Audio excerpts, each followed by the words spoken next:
Bienvenidos de regreso a Diálogos por la Democracia. Gracias por estar de nuevo con nosotros aquí en TV UNAM. ¿Qué está pasando con la política y la democracia en el mundo? Esta semana examinamos las nuevas coordenadas ideológicas de la política mundial con el intelectual y activista español Juan Carlos Monedero. Pero primero, un poco de historia. Hace 29 años, la noche del 9 de noviembre de 1989, se cayó el muro de Berlín, es decir, se abrió al libre tránsito. Este acontecimiento marcó el principio del fin de la Guerra Fría entre el bloque soviético y el bloque euroestadounidense. En aquel momento, muchos ideólogos celebraban la supuesta victoria del capitalismo liberal sobre el comunismo burocrático. Francis Fukuyama habló incluso del fin de la historia. Y Jorge Castañeda declaró la muerte de la izquierda revolucionaria. Pero hoy vemos que el occidente está pasando por un proceso de descomposición e implosión política similar al que ocurrió hace 3 décadas en el oriente. Sus contradicciones internas y la hipocresía de sus líderes están generando la revuelta generalizada de su población en contra del status quo. Donald Trump, Jair Bolsonaro, Emmanuel Macron, Mauricio Macri, Jeremy Corbyn, Pablo Iglesias, Bernie Sanders y Andrés Manuel López Obrador son las múltiples caras de la política anti-establishment que hoy recorre al mundo. Por ejemplo, en las elecciones presidenciales más recientes de Francia, el viejo Partido Socialista del presidente Hollande recibió solamente 6% de la votación. Mientras que en las de México, el Partido de la Revolución Democrática recibió apenas el 3% de los sufragios para elegir al presidente de la República. Mientras tanto, en España, el nuevo partido Podemos, de izquierda, alcanzó 21% de la votación en las últimas elecciones generales, y en Suecia, el nuevo partido Demócratas Suecos, de ultraderecha, recibió 18%. En Italia, el emergente partido 5 Estrellas, que reúne elementos de izquierda y derecha, fue favorecido con el 32% de la votación. Pero, ¿qué es eso de izquierda y derecha? ¿Todavía tiene sentido hablar en estos términos en el siglo XXI? El origen de estos conceptos data del año 1789. Durante la Revolución Francesa, los miembros de la Asamblea Nacional que apoyaban el veto del rey se sentaban al lado derecho del auditorio. Ellos le apostaban a los cambios graduales y consensuados con el monarca. En contraste, quienes querían una transformación más radical y de fondo, excluyendo al rey de la toma de decisiones, se sentaban al lado izquierdo. Después, los conceptos de izquierda y de derecha se asociarían más bien a los bloques comunista y capitalista. Los de izquierda serían los defensores de las revoluciones rusas y chinas, mientras los de derecha serían los neoliberales, que defienden el poder de los bancos y de las grandes empresas transnacionales. Hoy muchos rehuyen de esta terminología. Prefieren hablar más bien de los de arriba y los de abajo, de los progresistas y los conservadores, o de los nacionalistas y los globalizadores, mientras otros echan todo lo nuevo dentro del amplio saco del populismo. Lo que está claro es que nos encontramos en un franco proceso de crisis y de transformación de las coordenadas de la política en el mundo. ¿Cómo entender esta reconfiguración y qué podemos hacer al respecto? Sobre esto hablaremos con Juan Carlos Monedero después del corte. Pero primero escuchamos la recomendación del libro de la semana con Walter Arellano. No te vayas.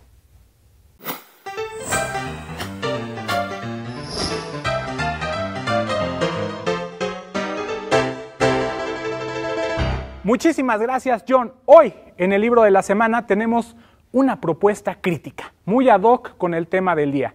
Izquierda y neoliberalismo, de México a Brasil. Autoría de Nayar López Castellanos, quien hace un estudio genealógico acerca de la imposición del modelo neoliberal en América Latina y analiza cuál ha sido la reacción de la izquierda partidaria ante este fenómeno de carácter político, económico y social, haciendo especial énfasis en los casos de Brasil y México.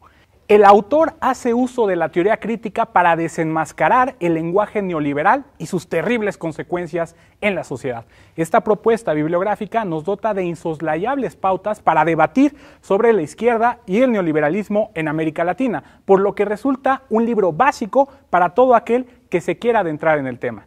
Y ahora sí, llegó la hora de abrir el Twitter, que llegaron las cortesías. A las primeras 3 personas que nos arroben a nuestro Twitter, @dialogosunam, y pongan el título de la obra junto con el hashtag Quiero mi libro, se llevarán un ejemplar. Cortesía de Plaza y Valdés Editores y, por supuesto, el staff de Diálogos por la Democracia. Yo soy Walter M. Arellano y nos vemos la próxima semana con otra recomendación. Juan Carlos Monedero es un destacado intelectual y activista español. Estudió su doctorado en la Universidad de Heidelberg, Alemania. Es profesor de Ciencia Política y de la Administración en la Universidad Complutense de Madrid y ha escrito una docena de libros, incluyendo Curso Urgente de Política para Gente Decente, Los Nuevos Disfraces de Leviatán y La Izquierda que Asaltó al Algoritmo. Fue secretario de Proceso Constituyente y Programa del partido español Podemos. Dirige el nuevo programa de televisión En la Frontera, en Público TV, y desde hace décadas ha acompañado los procesos de transformación política y los partidos de izquierda en América Latina y Europa. Aquí estamos con Juan Carlos Monedero. Bienvenido a la UNAM. Un placer, muchas gracias. gracias. UNAM es tu casa, un gusto que nos visitas en México en este momento tan importante para la historia de México y también es algo relevante para ustedes, que de España, del mundo, ¿o lo ves como algo mínimo de México? Fíjate que a veces no nos damos cuenta de que cualquier victoria de las fuerzas de la izquierda suponen una alegría al conjunto de las fuerzas de la izquierda en todo el mundo. Es decir, que vosotros celebráis la victoria de Tsipras, celebráis la victoria de Podemos, celebráis la victoria de Bernie Sanders o las derrotas, ¿no? Entonces, es muy importante. Además, en este proceso, de alguna manera, de regreso pendular en América Latina, ¿no?, donde las fuerzas que durante los últimos 15 años han representado, ¿no?, cambios sustanciales, han salido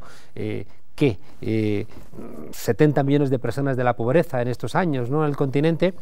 De Sudamérica. Claro. Porque en México no, llamamos en el otro sentido. Claro, pero resulta que ahora que regresan esos países que estuvieron gobernados por la izquierda, ahora gobierna la derecha, ahora hay 2 grandes países que siempre tenían como las agujas del reloj iban en la dirección contraria, que Colombia no ha ganado la izquierda, pero ha tenido un 40% Petro de votos, y aquí ha ganado López Obrador contra todos, contra los medios de comunicación, contra la embajada norteamericana, contra los 3 partidos, el PAN, el PRI y el PRD, y por tanto creo que es una victoria muy, muy hermosa.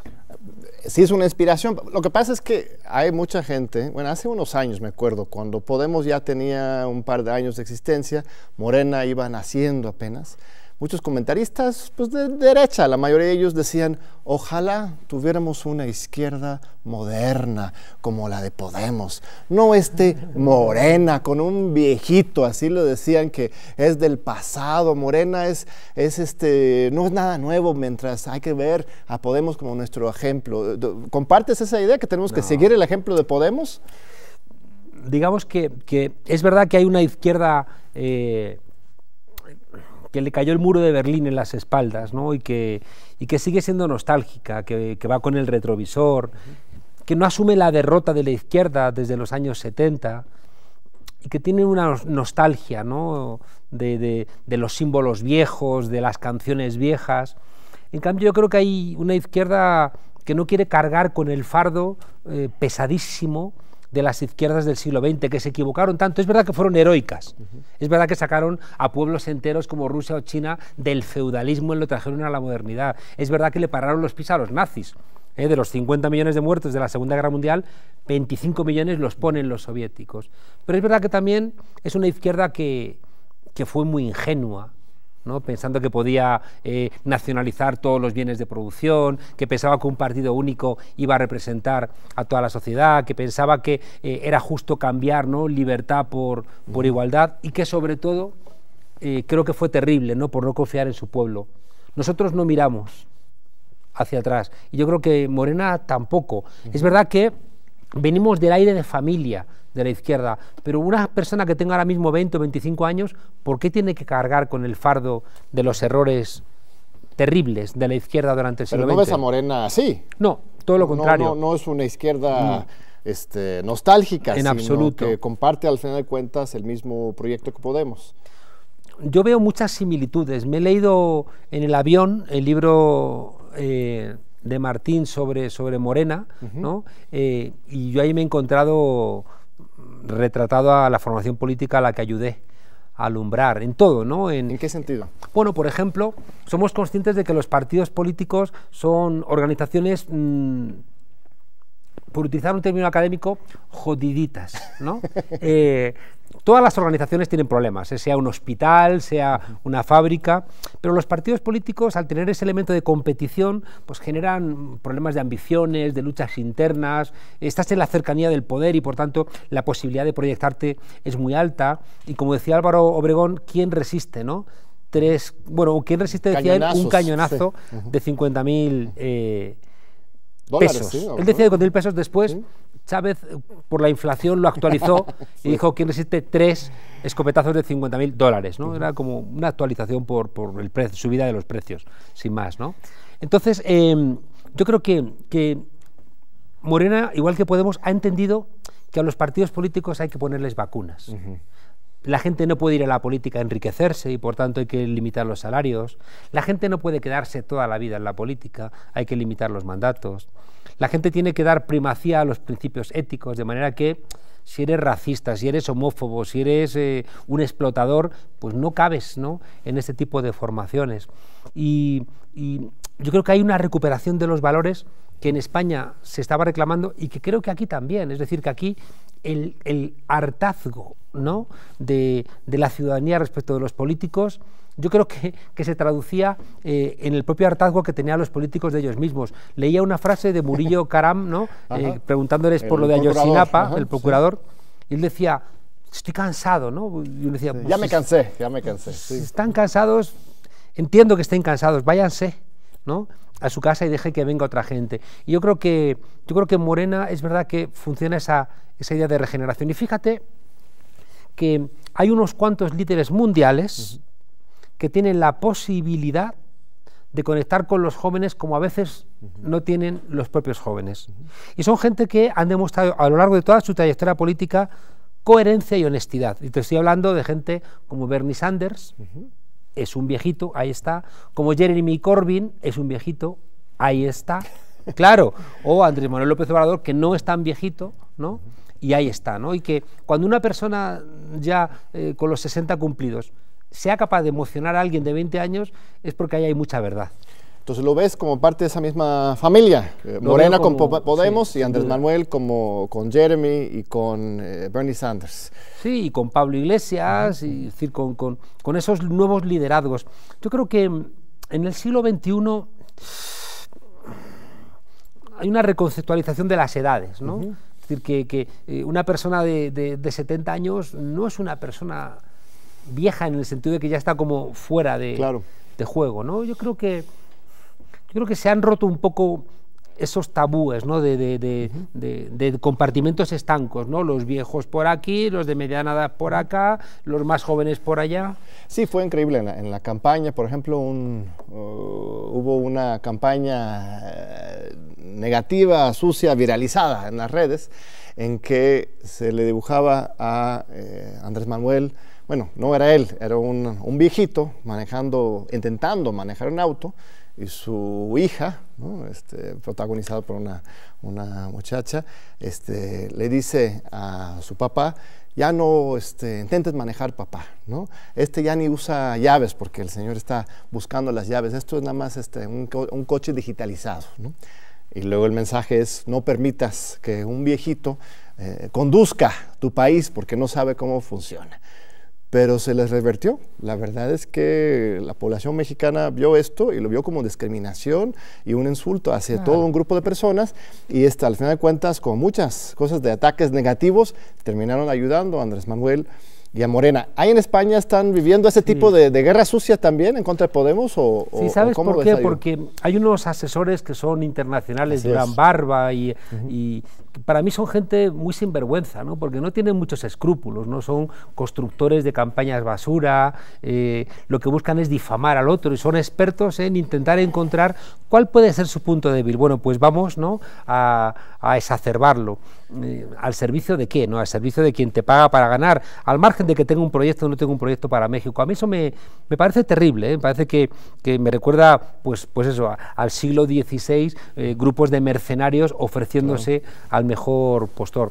Yo creo que hay una cosa que ha ocurrido en México y que tampoco ha sido capaz de controlarlo el poder, que es la fuerza de las redes sociales, que sí que las han controlado, en tanto el Big Data no ha sido capaz de segmentar, pero después no han sido capaces de controlar los memes, ¿no? Y tengo la sensación de que este país, que fue el país que hizo un noticiero de los más vistos, presentado por un payaso, ¿no? El Broso. El Broso, ¿no?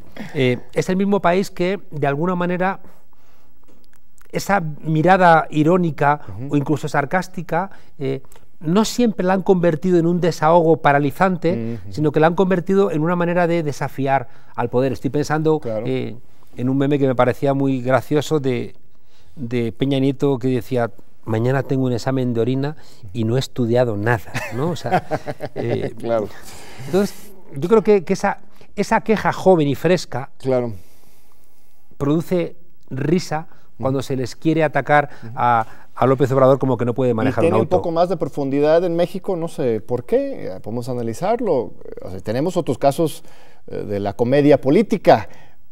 Guatemala, Jimmy Morales, un comediante. Italia, el tal Pepe, ¿no? Grillo, Pepo ¿no? Grillo, Pepo Grillo, ¿no?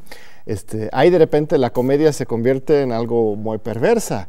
Aquí tenemos una comedia de izquierda, yo creo que una tradición muy particular. Los Moneros, por ejemplo, aquí mismo en TV UNAM tenemos un programa que es del Chamuco TV, que es de crítica frontal, politizante, pero humorístico también. Claro, yo creo que hay una parte... Hay tesis doctorales, ¿no?, sobre el papel del Chavo del Ocho, ¿no? Es decir, ahí en qué medida, bueno, o el propio Cantinflas, ¿no? Es decir, ese personaje que es de popular, de pueblo, pero que en ese humor señala al adversario del pueblo. Ahí tengo un problema con lo que llamamos la infosátira, donde a veces hay programas de humor que lo que hacen es que te llaman a la risa, pero no queda ningún pensamiento. Y por tanto, esa risa, esa carcajada, ese desahogo, después no acompaña con ningún tipo de reflexión y por tanto eso no es humor, es chiste o risa, ¿no? El humor verdadero es un humor, la tradición española, ¿no?, desde los pícaros, Quevedo, el propio Cervantes, Don Quijote, es un humor que tiene un pozo de amargura porque te hace reflexionar. Y yo creo que el poder siempre ha sido, recuerdo perfectamente, ¿no?, cómo le molestaba a Fox, ¿no?, el humor, cómo le molestaba a Calderón, ¿no?, y a Peña Nieto, porque no lo soportan, igual que también muchos dirigentes del PRI o del PAN planteaban la necesidad de que los memes estuvieran prohibidos, ¿no?, porque se sentían lejos de esa solemnidad que tienen los idiotas. Pasamos bueno, regresamos a España, porque ustedes también son gobierno. Es un poco diferente. Más o menos. Bueno, ahí me dirás, pero hay cambios políticos en España. Por fin hubo un giro hacia la izquierda, bueno, una alianza PSOE-Podemos que permite que haya una transición ahí en España. ¿Tienes esperanza con respecto al futuro político de España o estamos estancados? Muchas, igual que tengo muchas esperanzas en México. Fíjate que a mí me desesperaba que aquí ocurrieran cosas que no significaran ningún tipo de precio político para Peña Nieto. Que podían descubrirle procesos de fraude masivos y no se traducía en nada. En España se descubrió, ¿no?, un enriquecimiento del Partido Popular en uno de los muchos fraudes y eso le costó el puesto a Rajoy. Y eso es una señal que a mí me gusta de mi país, porque creo que España es un país que en comparación con Europa seguimos teniendo, bueno, pues demasiada laxitud en el respeto, ¿no?, a la corrupción, ¿no?, en la asunción de la corrupción. pero decidimos que Rajoy tenía que salir del poder porque el Partido Popular se había enriquecido, ¿no? Aquí se descubrió que Peña Nieto había ganado las elecciones repartiendo, ¿no? Tarjetas de supermercado y no pasó absolutamente nada. Creo que la victoria de López Obrador en México supone un punto de inflexión que se está viendo ahora mismo. Es decir, ¿qué ocurriría si gobernase Peña Nieto con la llegada de los inmigrantes? Seguramente Peña Nieto, que cometió ese acto para mí... Bueno, todavía está, ¿eh? Está ahorita bueno, Peña. ya, pero está retirado porque Sí. sabe que no puede hacer Sí. nada, ¿no? Pero Peña Nieto, no podemos olvidarnos que fue el que invitó al castillo de Chapultepec a Donald Trump a insultar a los mexicanos en el lugar donde los americanos ya habían insultado a los mexicanos. Es terrible. Y yo estoy convencido, John, de que Peña Nieto le hubiera ofrecido a Trump hacer el papel que Turquía está haciendo con Europa, ¿no? Es decir, te subarrendamos, ¿no? Tratar a los inmigrantes y además no les vamos a respetar los derechos humanos, ¿no? De hecho, en esa frontera del norte, qué terrible ese hecho, ¿no? Vamos a un pequeño break y regresamos en un minutito para seguir con Juan Carlos Monedero. Gracias. Aquí seguimos con Juan Carlos Monedero, gracias. Estabas hablando sobre la política en España. Lograron tumbar a Rajoy en un acto de rendición de cuentas, dices. Así como en México corrimos al PRI, el PAN, el PRD. El 1 de julio, Andrés Manuel llega como un castigo del pueblo y una solicitud de rendición de cuentas. Ahí también hay este cambio y Podemos estar en el gobierno. Bueno, más o menos. No hemos llegado a ese punto. ¿Dices que más o menos, sí o no? Sí. No, en el gobierno no estamos, ¿no? Te decía que me parecía tan importante la victoria de López Obrador por lo que implica, ¿no? Continentalmente frente al loco de Trump, la victoria de Bolsonaro. Me parece que es una política de sensatez, ¿no? Que se demuestra, como te decía, por el tratamiento, ¿no? A la caravana de refugiados centroamericanos. Y te decía que el apoyo de Unidos Podemos al Partido Socialista implica que lo que la socialdemocracia ya no hace en ningún lugar de Europa, ahora lo está haciendo porque nosotros le estamos obligando. Y la idea más importante es que hemos forzado al Partido Socialista a asumir unos presupuestos de contenido social. Y la Unión Europea, que lleva muchos años con unas políticas de austeridad que son nocivas, porque si la gente no tiene dinero para gastar, la gente no compra, las tiendas cierran, despiden a gente, hay menos para comprar, es una espiral descendente. Los presupuestos que hemos planteado son presupuestos sensatos, negociados con la Unión Europea, pero que fuerzan terminar con las políticas de austeridad que hasta el Fondo Monetario Internacional ha reconocido que son nocivas. Pero al mismo tiempo Europa tiene ahora mismo los presupuestos de Salvini, de Italia, de la extrema derecha. El problema que tenemos en Europa ahora mismo es el auge de la extrema derecha, que es culpa directa de las políticas neoliberales, porque el pueblo empobrecido, con miedo, con incrementos de la violencia, o sea, prefiere salidas autoritarias con el fin de intentar frenar la incertidumbre. Bueno, pues la posibilidad que tiene el Partido Socialista de presentar unos presupuestos diferentes es porque Unidos Podemos sostiene a ese gobierno y, por tanto, se abre una perspectiva de cambio en Europa, no solamente en España. Así lo ves tú, pero el pueblo español se da cuenta que es por ustedes. Sí, no va a terminar lucrando con esta resistencia al neoliberalismo el mismo Partido Socialista que es responsable en parte de eso. Los medios de comunicación afines al Partido Socialista le apuntan a él todos los tantos, pero no es creíble porque la gente sabe que el Partido Socialista, por ejemplo, intentó gobernar con Ciudadanos, que es un partido constituido por los bancos. Su subida del salario mínimo interprofesional era del 1%. La subida que ha hecho con Podemos es del 22%. Y la gente se da cuenta de que hay cosas que nunca las haría el PSOE. El PSOE nunca sacaría a la momia de Franco del Valle de los Caídos porque ya gobernó Zapatero y no lo sacaron. El Partido Socialista nunca planteó a la Unión Europea, bueno, pues terminar con las políticas de austeridad. El Partido Socialista nunca presionó con fuerza para terminar con la ley Mordaza, ¿no? que persigue incluso a los sindicalistas que protestan. La gente se da cuenta de que Podemos está haciendo su tarea, pero su tarea es gobernar. Nosotros nos gustaría hacer más, pero no hemos podido avanzar más porque el Partido Socialista sacó 5.400.000 votos y nosotros 5 millones, y eso le dio a él 84 escaños y a nosotros Junto con Compromís, 71 escaños. Pues es como si Morena tuviera que gobernar con el PRD, lo cual sería un poco difícil. Supongo que hay mucha tensión ahí. Claro, ¿sabes qué es muy virtuoso en España? Cuando nosotros sacamos más votos que el PSOE y el PSOE nos tiene que apoyar. Por ejemplo, en el Ayuntamiento de Madrid, en el Ayuntamiento de Barcelona, en Zaragoza, en Cádiz. Es decir, cuando es al revés, es mucho más virtuoso. Sí, claro, por supuesto. Porque el Partido Socialista, en muchos lugares de España, ha pactado los presupuestos, como por ejemplo estoy pensando en Extremadura, los ha pactado con el Partido Popular. Es decir, el Partido Socialista puede pactar con la derecha y no tiene ningún tipo de problema, ¿no? En cambio, cuando tiene que pactar con nosotros, le decimos, oye, vamos a hacer política para las mayorías, que tú has ganado las elecciones con un discurso por la izquierda, pero ya sabes que siempre decimos que para los partidos socialdemócratas hacer política es como tocar el violín, que lo agarras con la izquierda, pero lo tocas con la derecha.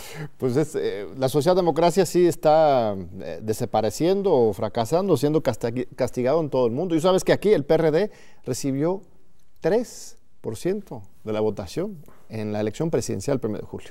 O sea, nosotros logramos un sorpaso increíble, 53% de Morena se rebasó fuertemente y ahí van. Qué triste historia la del PRD, ¿eh?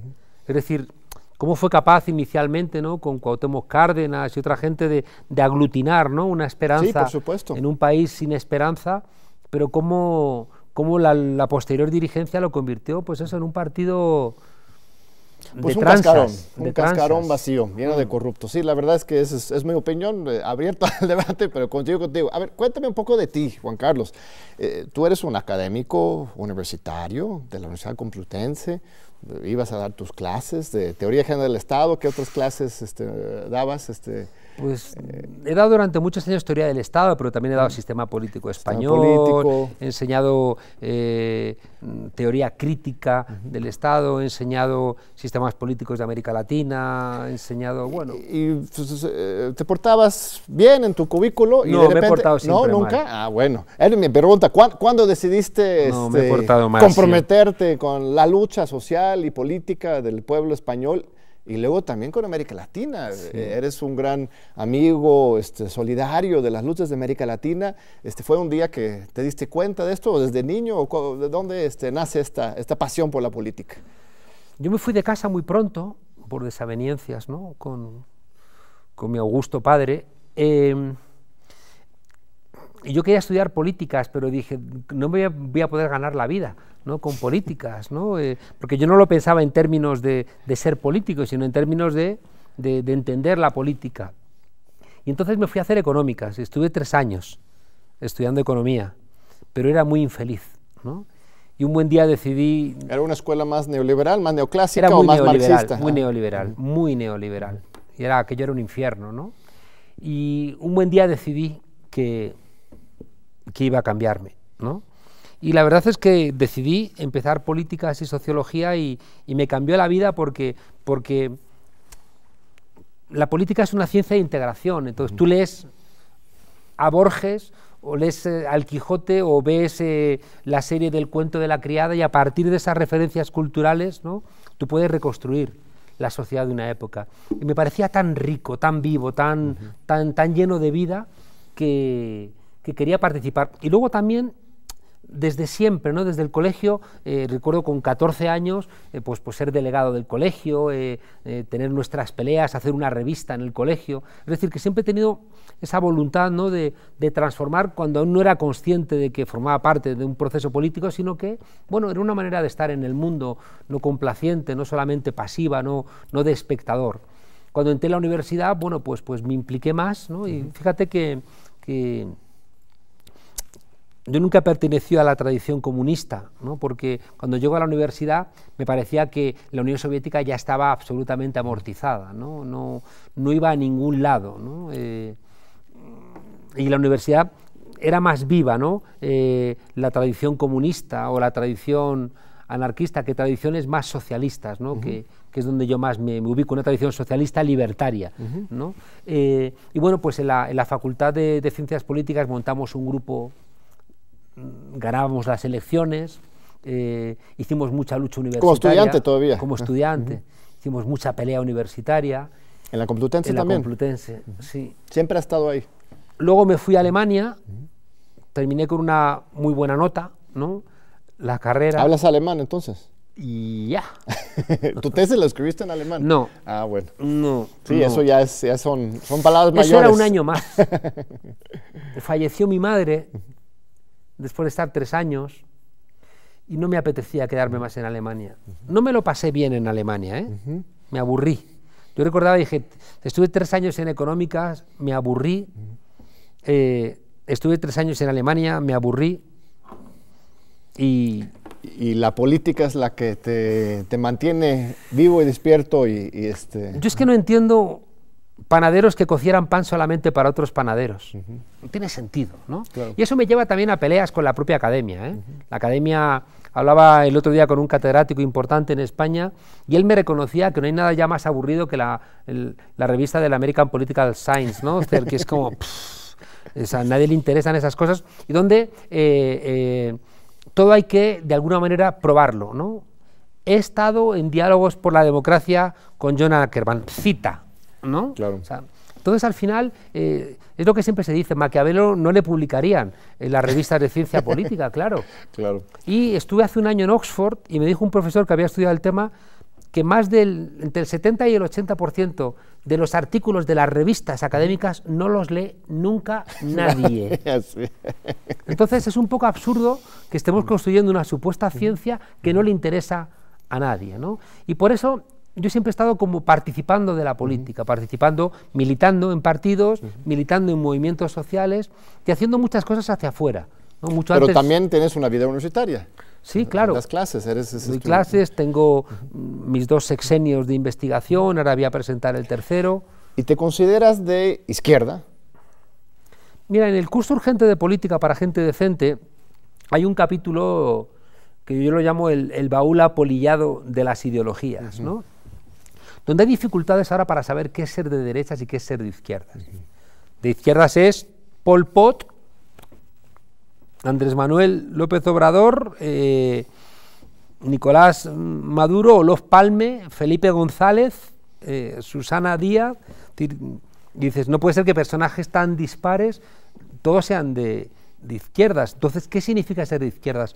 Ser de izquierdas es como un aire de familia que de las 3 grandes preguntas de la Revolución Francesa, la libertad, la igualdad y la fraternidad, la que construye el aire de familia de la izquierda es la fraternidad.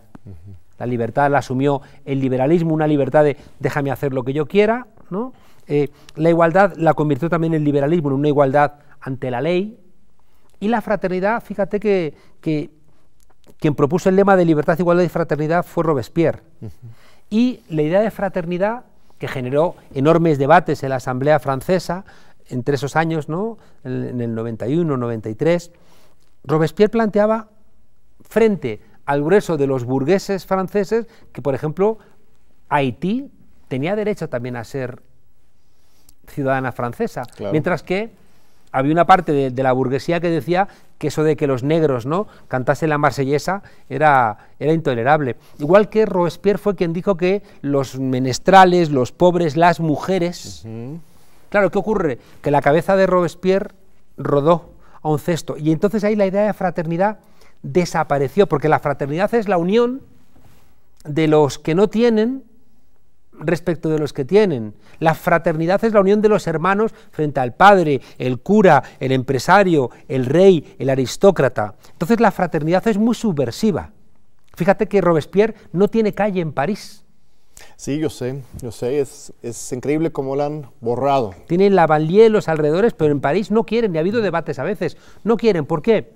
Porque en el fondo, fíjate que ese presupuesto de la izquierda es el que después va a resumir la Comuna de París de 1871, ¿no? Pero que está también en ese aire de familia de lo que plantea Podemos o de lo que plantea Morena, que es, bueno, las mayorías, ¿no? Es decir, que las mayorías tenemos en común algo frente a los que no nos dejan ser felices. Hay un presupuesto también de felicidad y de alegría. Hay una cosa, por ejemplo, que yo sí que veo en Morena, que no la tenía el PRD, que es la alegría. El PRD seguía arrastrando, ¿no? Sí. Esa izquierda ceniza, esa izquierda triste, esa izquierda nostálgica, esa izquierda envenenada, ¿no? Como si te hubieran robado un paraíso en el pasado. ¿Cuándo no éramos felices en ese pasado? En cambio, Morena, lo pensaba hace un par de días, fíjate cómo pudrió este país el PRI, cómo lo pudrió el PAN, ¿no? Que y el propio PRD, que cuando los sucesos terribles, ¿no? de septiembre, cuando tembló la tierra y el Estado no era capaz de responder, ¿no? Fue el pueblo el que se echó a la calle, ¿no? El terremoto del 19 de septiembre del año pasado. Sí, el 19 de septiembre, ¿no? Con esos gestos, ¿no? Que la gente levantaba el puño y de repente silencio, que parece que aquí hay vida. Y recuerdo que en uno de los momentos la gente empezó a cantar el ay, ay, ay, ay, canta y no llores, ¿no? Es decir, en un país que estaba llorando, pero como que vino una alegría, ¿no? De decir, no nos vais a vencer, cabrones, no nos vais a derrotar, ¿no? Y tengo la sensación, tuve la fortuna de estar aquí la noche del Zócalo. Eso, ¿cómo la noche de la victoria, del 1 de julio de... ¿Cómo construyes eso, no? ¿Cómo puedes en esa película contratar a tantos extras, ¿no? Para que claro, llenen, ¿no? El Zócalo con esa alegría, ¿no? Con una realidad que es como mucho más plural, ¿no? Ahí había gente que a lo mejor no estaban con López Obrador, pero estaban en contra de los otros. Claro. Pero había gente que decía, López Obrador, no nos falles, ¿no? Y había gente indígena que no había escuchado, ¿no? Esa exigencia un poco arrogante del zapatismo de decir, no le votes. Pero había gente que decía, le voto, no, y ahora te voy a exigir porque te he votado, ¿no? Y esa alegría de que por fin de verdad, porque hay una cosa que yo a ti te he leído mucho, ¿no? Y es esa mentira heredada de España de que en 2000 había una transición, claro, ¿no? Dices, pero que esto es un fraude, ¿no? ¿Qué transición? Es como en España. España se acostó franquista y se levantó demócrata. Y buena parte de los problemas que tenemos es porque no se hizo ningún tipo de revisión del franquismo. Y por eso la justicia es franquista, muchos policías son franquistas, la universidad es franquista, porque nunca ha habido una reflexión, ¿no? que desfranquistice nuestro país, y por eso está Franco todavía en el mausoleo ese, mientras que 114.000 víctimas de Franco están todavía en cunetas y en fosas comunes. Y aquí creo que ocurre algo similar, ¿no? Aquí de repente viene el PAN, y el PAN, pero ¿qué hizo Fox, no? Sino traicionar todas las posibilidades de cambio. Y hay una cosa que yo creo que está detrás de esa alegría que tiene este pueblo, ¿no? Siempre recuerdo que en España lo discutíamos mucho, ¿no? Que las energías utópicas de un pueblo se tardan mucho en madurar, claro, ¿no? Como que tardan a veces 2 generaciones, ¿no? Y que por tanto no tienen que desperdiciarse, porque luego se tarda mucho en recuperar. Pero aquí de repente está el fraude del 86 y 88, sí, perdón, y la gente se recupera. Aquí está el fraude de 2006 y la gente se recupera. El de 2012 la gente se recupera. Aquí está el movimiento Yo Soy 132, fracasa y la gente se recupera. El movimiento de Javier Sicilia, fracasa y se recupera. El levantamiento zapatista, fracasa y se recupera. Y dices, ¿de dónde saca este pueblo tantas energías utópicas, ¿no? Muy bien, Juan Carlos. Si te quedas con nosotros un poquito más, vamos a tener una última sección en que vas a tener la oportunidad de dialogar con unos estudiantes utópicos de la UNAM. Los que me van a hacer las preguntas difíciles. Así es, muy difíciles. Bueno, unos segunditos, espéranos. Vamos con la sección cultural de América y regresamos con Juan Carlos Monedero. No te vayas.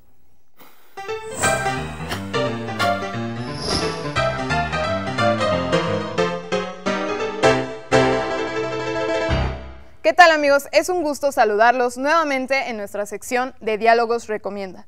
Nos encontramos en el mes del 108 aniversario de la Revolución Mexicana, y es por ello que el día de hoy les haré la invitación a conocer un poco sobre 3 hermanos que han sido considerados los precursores de la Revolución Mexicana en 1910.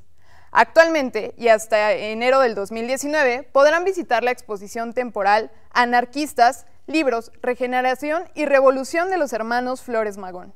Acá encontrarán más de 200 objetos pertenecientes al acervo del hijo del Aguizote, entre ellos manuscritos, periódicos y libros que nos permitirán dar un recorrido íntimo a través de la vida, etapas y experiencia de Jesús, Ricardo y Enrique Flores Magón. Algo muy especial que encontrarán durante su visita son los libros que marcaron e influenciaron no solo la formación ideológica, sino también la vida sentimental de estos 3 hermanos. La exposición se encuentra en el Museo Nacional de la Revolución, ubicado a unas cuadras del Metro Revolución. La entrada es totalmente gratuita. Esta ha sido mi recomendación de la semana. Recuerden que pueden hacernos llegar sugerencias de cualquier actividad relacionada con temas políticos, de participación ciudadana y democracia. Les mando un fuerte abrazo. Nos vemos en 8 días.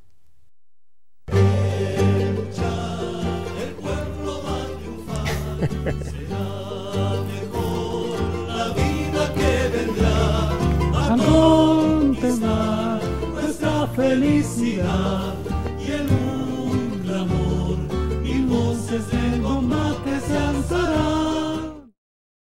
Pues eso la conocen, la canción es El pueblo unido jamás será vencido. Aquí el artista fue Inti Illimani. Y aquí estamos. Qué canción, ¿eh? Seguimos con Juan Carlos. ¿Qué te hace pensar esa canción, Juan Carlos? Pues me acuerdo, pues como igual con Quilapayún, ¿no? Me acuerdo que tocaba con ellos Víctor Jara, inicialmente, ¿no? Y que eso le costó la vida, ¿no? Sí. Por cantar al pueblo. Pues aquí eso tenemos... no le va a pasar a Julio Iglesias. Así es. Aquí estamos con Stephanie, con Guillermo y con Itandewi, que están aquí con mucho gusto, quieren hacerte algunas preguntas. Tienen cara así como malignos, ¿no? Como que... No, vamos, Guillermo, empezamos contigo. Hola, mi nombre es Guillermo Miranda, yo soy egresado de la Universidad Nacional Autónoma de México, de la Facultad de Derecho, y pues yo quería plantearle una pregunta concreta dentro del nuevo paradigma que está viviendo América Latina con los gobiernos del norte y del sur, especialmente de Bolsonaro en el sur, el nuevo, y de Donald Trump en el norte. ¿Qué deberá hacer el gobierno mexicano, el nuevo, el entrante, para poder mantener una buena convivencia con estos regímenes, que sabemos que son políticamente de otro sentido? Yo creo que es muy importante que el gobierno de López Obrador entienda que en el caso de Estados Unidos, más de la mitad de la población en términos de votos está en contra del gobierno de Trump.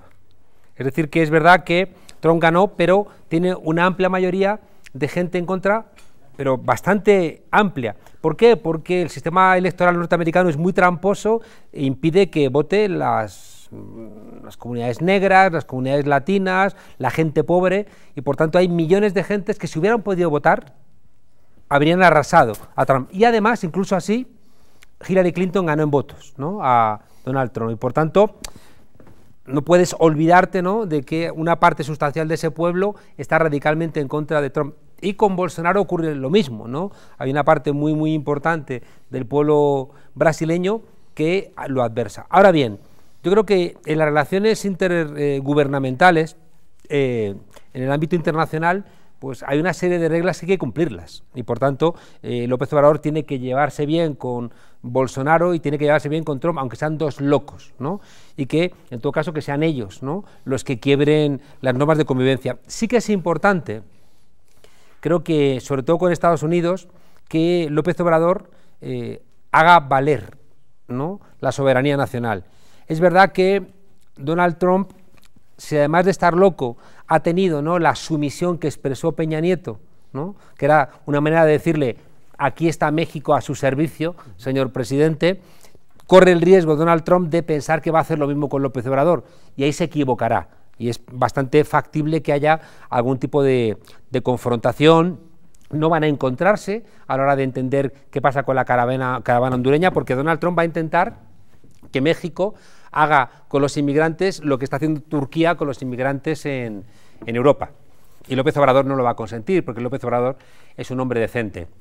Y luego yo creo que Bolsonaro va a tener tantos problemas, ¿no?, con su entorno, que no creo que llegue a contaminar, ¿no?, la relación con México, porque va a generar muchos problemas con Venezuela, va a generar muchos problemas con Argentina, va a generar muchos problemas con todos los países, ¿no?, de su entorno. Pero en cualquier caso, yo sí que desearía que, al igual que todos los grandes hombres latinoamericanos han pensado en la integración, López Obrador, que estoy convencido que va a ser uno de los grandes hombres de América Latina, pues entienda el continente desde, ¿no?, el Río Grande hasta el sur, como lo entendió Aya de la Torre en Perú, como lo entendió Perón en Argentina, como lo han entendido, ¿no?, las grandes figuras latinoamericanas. Muy bien. Stephanie.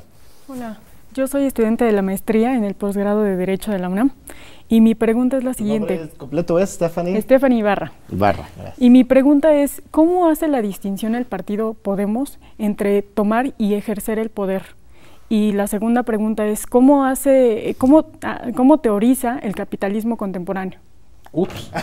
Dos grandes. Empieza con uno y luego vamos con Itandeo y regresamos. Sí. Qué preguntas más difíciles. Desde la Segunda Guerra Mundial, la izquierda renuncia al asalto al Palacio de Invierno, ¿no? Y la izquierda asume la democracia liberal. Es decir, que después de la Segunda Guerra Mundial, en el ámbito europeo, la única manera de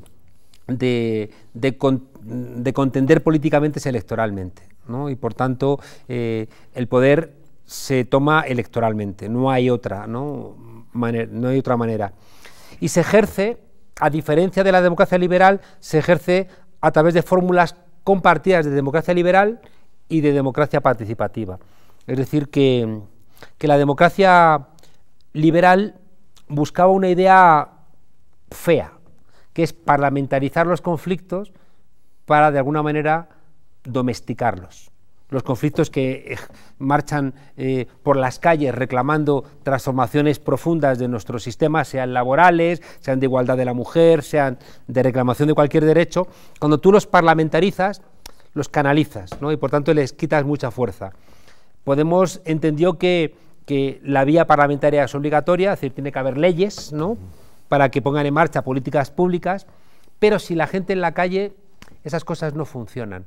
Los grandes retos que tenemos ahora mismo en todos nuestros países, en todos, que son la robotización de la economía, que son las migraciones, en algunos lugares vinculados, ¿no?, a cambios climáticos y en otros vinculados a guerras.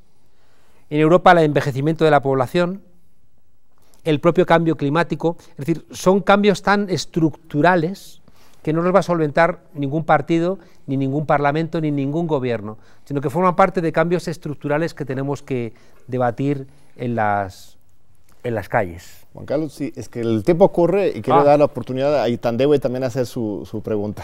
Adelante, por favor. Y lo último, el capitalismo actual es un capitalismo cognitivo, es decir, estamos luchando contra un sentido común y es mucho más complicado. El capitalismo neoliberal no es un modo de producción, es un sentido común y por eso es tan difícil confrontarlo. ¿Por qué? Porque todos nos hemos hecho consumistas, todos somos zombies, a todos nos ha mordido el zombie y aunque no nos demos cuenta, todos estamos atravesados de ese modelo de vida donde todo es una mercancía y lo que queremos todos y todas es consumir más y más y más y por eso incluso en las zonas más ricas de Europa un 30% sobrevive con antidepresivos. Gracias. Muy bien, vamos con Itandewi. Mi nombre es Itandewi Manzano Sánchez y nombre más bonito. Gracias. Y soy egresada de la Facultad de Derecho, pero de Aragón, pero es igual UNAM. Y mi pregunta es, ¿en qué medidas concretas cree usted que el gobierno español actual podría apoyar, bueno, derivado de la fuerza parlamentaria con que cuenta Podemos, podría apoyar al nuevo gobierno mexicano entrante en términos de colaboración internacional? Yo creo que ya ha cambiado, ¿no? Porque el planteamiento de la derecha española y también desgraciadamente del Partido Socialista bajo el mandato y la influencia de Felipe González es que América Latina también es una parte de patio trasero español, es decir que, por ejemplo, ahora sería imposible una relación con América Latina como la que llevó a la compra y desmantelamiento de aerolíneas argentinas o comportamientos depredadores, por ejemplo, medioambientales de algunas de nuestras empresas, o comportamientos también depredadores de los bancos, ¿no? Es decir, que es posible que el BBVA o el Banco Santander llamen a la puerta del gobierno, oye, llama para regañar a López Obrador, que mira, que nos quita las comisiones, ¿no? Pero desde la perspectiva de Podemos es, oye, es que nos quita las comisiones también en España y esos tipos son legales o sea, lo hace legalmente, pero son robos, ¿no? Es decir, que por cada gestión que tú haces te cobran comisiones. En España nos han cobrado desde la crisis hasta casi 60.000 millones, ¿no? 58.000 millones en comisiones. El año pasado ganaron 18.000 millones los bancos. O sea, ¿qué ocurre aquí? Es decir, que hay crisis, todo el mundo se aprieta el cinturón, todo el mundo tiene problemas, menos los bancos que se forran. Y además no solamente eso, sino que estos bancos que argumentan que para ganar tanto dinero es porque arriesgan, cuando tienen un problema los rescatamos nosotros, el Fobaproa o en España el rescate bancario. Por tanto, lo que hay detrás es que los bancos financian a los grandes partidos y el sector financiero es el que está definiendo las políticas públicas. Da igual que votes a López Obrador, que votes a cualquier otro, porque cuando quiera hacer determinadas políticas van a venir los sectores financieros internacionales y van a decir, eso no lo puedes hacer, ¿no? Por tanto, yo creo que ir diciendo a los bancos, por aquí sí, por aquí no, creo que es un ejercicio democrático, ¿no? Porque sobre todo si a los bancos no les marcas líneas, pues te terminan devorando, porque ellos no se presentan a las elecciones, pero votan absolutamente todos los días. Y hay una cosa muy hermosa, y es que Podemos no ha pedido nunca dinero a los bancos. Podemos se presenta a las elecciones pidiéndole dinero a la gente, que se lo presta y luego cuando te da el Estado el dinero por los votos y los escaños que ha recibido, se lo devolvemos a la gente. Cosas hermosas, 3 mujeres de la limpieza que se juntan para prestarte 50 euros. Y claro, como Podemos no le debe dinero a los bancos, tampoco puede descolgar el teléfono ningún banquero y decir, oye, Pablo Iglesias, que como me debes este favor, claro, que llames a López Obrador y que vuelva a cobrarle a los mexicanos pues esas comisiones. La presencia de Podemos sí puede generar cierta protección, no un intervencionismo en México, sino al contrario, una protección básica en contra de ese intervencionismo de los bancos. Es que lo habéis vivido aquí en América Latina, es decir, que recuerdo que cuando Evo Morales decidió nacionalizar su energía, pues eso perjudicaba a Petrobras y Lula, ¿qué dijo? Dijo, pues tiene razón, porque nosotros también nacionalizamos nuestras fuentes energéticas. Otros gobiernos de la derecha le hubieran prácticamente casi declarado la guerra a Bolivia, ¿no? Pero entre fuerzas políticas que reconocen la crítica al modelo neoliberal, que entienden que la política tiene que ser una apuesta por la vida buena, que entendemos que hay que limar las desigualdades, que entendemos que la guerra no es en modo alguno un modo de resolución de conflictos, ¿no? Y que nos encontramos, ¿no?, en nuestra manera de leer la vida y el mundo, pues ahí lo que tenemos que tener es encuentros, ¿no? Y aparte, históricamente, ¿no?, la relación entre México y España siempre ha sido, ¿no?, hermosa. Y nosotros recordamos con tanto cariño al general Lázaro Cárdenas, ¿no?, cuando recibió a nuestros hermanos y hermanas republicanos huyendo del fascismo, y eso hace que os tengamos siempre en nuestro corazón. Muy bien, Juan Carlos, pues se nos comió el tiempo, colegas, muchas gracias por acompañarnos, muchas gracias por vuestras Juan Carlos, preguntas. Un honor, Gracias, tienes que regresar pronto, por favor, claro, a México, seguro. Y sigamos en contacto y mil gracias. Gracias a usted por acompañarnos y nos vemos de nuevo en 8 días.